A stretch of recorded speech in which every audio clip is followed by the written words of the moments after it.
संजय राऊत, आपण कुठल्या लढ्यामध्ये जेलमध्ये गेला होतात?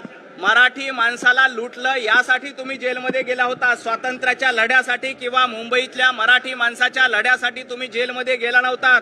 आणि देवेंद्रजी यासाठी म्हणाले की तुम्ही ज्यांच्या मांडीला मांडी लावून बसलात ते वंदे मातरम म्हणत नाहीत, त्यांना वंदे मातरम म्हणायची लाज वाटते, कारण त्यांना माहित आहे वंदे मातरम म्हटलं तर आपल्याला काही धर्मीयांची हिरवी मतं मिळणार नाहीत। त्यामुळे माझं संजय राऊतांना देखील आव्हान आहे, तुम्ही जाहीर व्यासपीठावरून संपूर्ण वंदे मातरम म्हणून दाखवा।